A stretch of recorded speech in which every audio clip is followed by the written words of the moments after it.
शहबाज शरीफ उन्होंने ऑलरेडी जो अपनी इकनॉमिक टीम है उनके साथ जो मशावरत है वो शुरू कर दी कि पाकिस्तान को मुश्किलात से कैसे निकालना है, और एक जो इंडिकेशन है वो बड़ी क्लियर है। और वैसे भी आई थिंक ये रॉकेट साइंस नहीं है कि जब शहबाज शरीफ का नाम आया कि वो अगले प्राइम मिनिस्टर होंगे तो फिर एक बात वाज़ेह थी कि जो जाते जाते जो इस तरह स्पेशल इन्वेस्टमेंट फैसिलिटेशन काउंसिल या सिविल मिलिट्री लेड बहुत से इनिशिएटिव्स लिए गए थे वो उसी को ही आगे लेके चलेंगे। तो जो अर्ली इंडिकेशंस हैं इट इज़ क्लियर कि वही जो मॉडल है जहां वो छोड़ कर गए थे वहीं से चीज़ों को वो आगे लेके जा रहे हैं। बिल्कुल ऐसा ही है। जो प्राइम मिनिस्टर की पहली ही मीटिंग थी इकॉनमी के ऊपर, उस पर उन्होंने आईएमएफ का भी फैसला किया कि पाकिस्तान आईएमएफ के प्रोग्राम में जाएगा और एक्सटेंडेड फंड फैसिलिटी जो है वो हम नेगोशिएट करेंगे।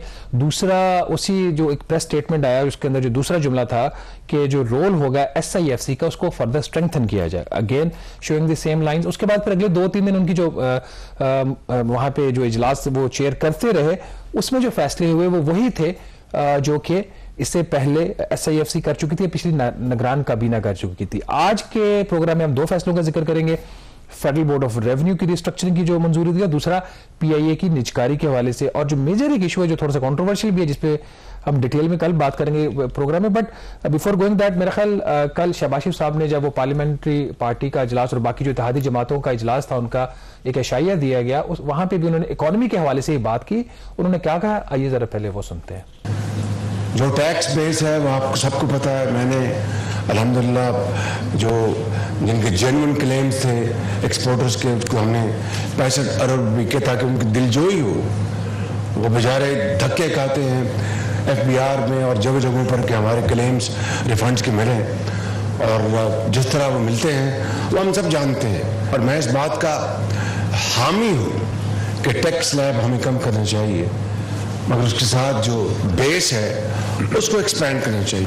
PI का जो कर्जा है 825 अरब रुपए, हमसाया मुल्क के मुकाबले में हमारा जो tax collection as ratio to GDP जमीन आसमान का फर्क है। 1.7 ट्रिलियन जो मुख्तलिफ जो महसूलात हैं, 1.7 ट्रिलियन यानी 1 खरब और 700 अरब रुपए वो मुख्तलिफ हीरो बहानों से किसी कोर्ट में वो केस स्टे ऑर्डर है, कभी कोई किसी के कोर्ट में स्टे ऑर्डर है। तो ये मजमूई तौर पर ये हमारी हालत ज़ार है कि कलूजन है और एक डेडिकेटेड एक पूरी तरह वेस्टेड इंटरेस्ट है, और मिलकर ये हमारी जो जड़ें माशी तौर पर खोखली की जा रही है। ये नाज़रीन आपने सुना कि वो 2-3 बड़ी बातें कर रहे हैं। जो एक चीज मेरे लिए बड़ी हैरान कुन थी जिसको मैंने सोचा कि इसको डिस्कस करने की आज के प्रोग्राम में जरूरत है, वो कह रहे हैं कि मैं टैक्स स्लैब कम करने का हामी हूं। ये कामरान इतनी बड़ी बात उन्होंने कह दी है, इससे मेरे ख्याल पाकिस्तान की जो सैलरीड क्लास है उसको परेशान हो जाना चाहिए, थोड़ा सा घबरा लेना चाहिए। टैक्स स्लैब कम करने का मतलब क्या है? यहाँ पे मतलब ये है कि इस वक्त जो सैलरीड क्लास है और बिजनेस इंडिविजुअल्स हैं उनकी जो टैक्स की स्लैब है तकरीबन 7 है। जो पहली स्लैब है 6 लाख रुपए तक की, अगर आप सैलरीड क्लास हो तो 6 लाख रुपए अगर आपकी सालाना आमदन है तो आप एग्जम्प्टेड हो, कोई टैक्स नहीं है। 50,000 रुपए ये शायद ये जो लिमिट है वो 4 लाख है बिजनेस इंडिविजुअल्स के लिए, क्योंकि वो नेट इनकम के ऊपर टैक्स देते हैं, हम ग्रॉस पे देते हैं। IMF का ये मुतालबा है कि 7 को 4 कर दिया जाए, वो जो मैं अभी हाई क्वालिटी की बात कर रहा था पिछले ठीक है ब्रेक से पहले। तो अगर 7 से 4 करते हैं उसका नुकसान क्या होगा? पाकिस्तान की इस वक्त जो मिडिल और अपर मिडिल इनकम ग्रुप है उसके ऊपर यकदम बहुत ज्यादा बोझ बढ़ जाएगा। इस वक्त की सैलरी स्लैब्स कुछ ऐसी हैं कि जो 22-22% का जो रेट है वो जिसकी जो आमदन है 2 लाख रुपए से ज्यादा, उसका फिर ऐसा ना हो कि ऊपर की अगर आपने 2-3 स्लैब खत्म करनी है 25 या 27 वाली या 32 वाली, तो फिर वो सीधा जाके 35% की स्लैब में हिट ना करे।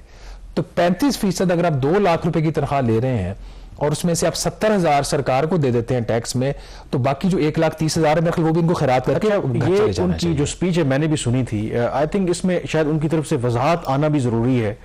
मुझे शायद ये लगा कि वो ये बात करें। देखिए ना, पूरी दुनिया में इंडिया की एग्जाम्पल हमारे सामने, आम आदमी पार्टी के जब वो चीफ मिनिस्टर बने तो वहां पर उन्होंने जो दिल्ली को जब रूल किया तो टैक्स के सिस्टम को रैशनलाइज किया, टैक्स कम किए।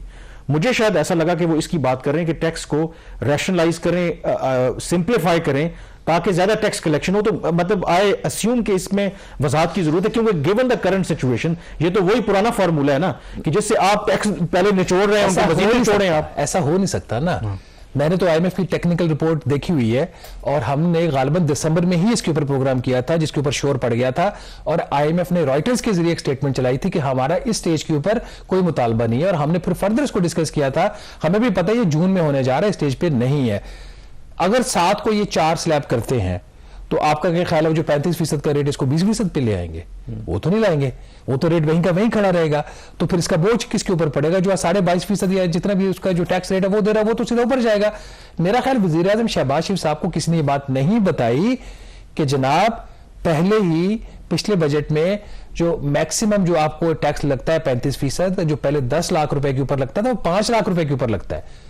اگر 5 لاکھ کمانے والا اگر اس کی انکم 5 لاکھ روپے سے زیادہ ہے تو اگر وہ 35% آپ کو ٹیکس میں دے کے جا رہا ہے تو باقی اس کے پاس چلو وہ ایک ایسی سلیب وہ کلاس ہے جو تھوڑا سا بہت پھر بھی افورڈ کر سکے. یہ جو 22.5% 20 اس والی سلیب ریٹ کے اوپر بیٹھے ہوئے ہیں جن کی اتنی آمدن نہیں ہے, اگر آپ نے سارا ان کو پیسے گھر ہی لے کے جانا ہے, کوالٹی آپ نے ٹیکسیشن کی یہاں پر آنی ہے, تو پھر ان کو بتا دیں کوئی اور کام کرنے دیں. اس میں کامران جو ایشو پتہ کیا بننا ہے اب, یا تو پھر اس طرح کر لیں, پھر ہمیں بھی وہ دیں بزنس کلاس والا ٹریٹمنٹ کہ ہماری نیٹ انکم کے اوپر ٹیکس لے لیں. پھر اگر ٹھیک ہے, ہم تو نیٹ انکم کا مطلب یہ ہے کہ جو آپ کا خرچہ ہوا آپ شو کر کے اس کے بعد اس کو مائنس کریں, ٹھیک ہے, اور اس کے بعد جو آپ کی آمدن بچتی ہے اس کے اوپر ٹیکس دے دیں. 1 لاکھ روپے تنخواہ ہے, 80,000 روپے آپ نے استعمال کر دیے, 20,000 روپے لے لیں, 35% بھی لے لیں, پھر 20,000 روپے. تو اگر گراس کے اوپر آپ نے لینا ہے, اور اب ہمارے نئے وزیر اعظم صاحب یہ فرما رہے ہیں کہ میں ٹیکس سلیب کم کرنے کا حامی ہوں, میرا خیال ہے کہ یہ کوئی مناسب بات نہیں ہے. میں کہوں گا کہ ان کو شاید کر کے کلیریفائی بھی کریں, لیکن جو باقی دوسرے جو مسائل کی انہوں نے نشاندہی کی, مثلا لو ٹیکس کلیکشن کی بات ہو, پھر انہوں نے جو انرجی کاسٹ جو بڑی ہے, بجلی اور گیس کی قیمتیں, اس کا بھی انہوں نے ایکنالج کیا کہ یہ غریب آدمی کے اوپر جو بوجھ پڑ رہا ہے اس کو ہمیں دیکھنے کی ضرورت ہے. پھر جو اسٹیٹ اونڈ انٹرپرائزز ہیں ان کے نقصانات کی انہوں نے بات کی. تو باقی جتنی جو چیزیں انہوں نے باتیں کی, اتنا تو ہے کہ ان کو ادراک تو ہے کہ اس وقت ان کے سامنے چیلنجز کس طرح کے ہیں. دیکھیے جہاں تک تو ان کی پالیسی کی کلیئرٹی ہے, مجھے اس پہ کوئی ڈاؤٹ نہیں ہے. شہباز شریف صاحب کو بڑی کلیئرٹی ہے کہ انہوں نے کیا کرنا ہے, اور ان کے آتے ہی جو کچھ اقدامات ہیں جو انہوں نے لیے ہیں, جو فیصلے کیے, وہ بہت اچھے لیے ہیں. سو ایک پاور کے اوپر ہے ایشو, اس لیے میں نے اس کو چھوڑا, اس کو کل کے پروگرام میں ڈسکس کریں گے. بہرحال اس میں اب کامران مجھے یہ لگ رہا ہے کہ کچھ چیزوں کے اوپر پراپر بریفنگ نہیں ہے. جو یہ ایف بی آر کی تنظیم نو کا فیصلہ انہوں نے کیا, انہوں نے سٹیمپ کر دیا, اس میں بہت زیادہ کریکشن کی ضرورت ہے.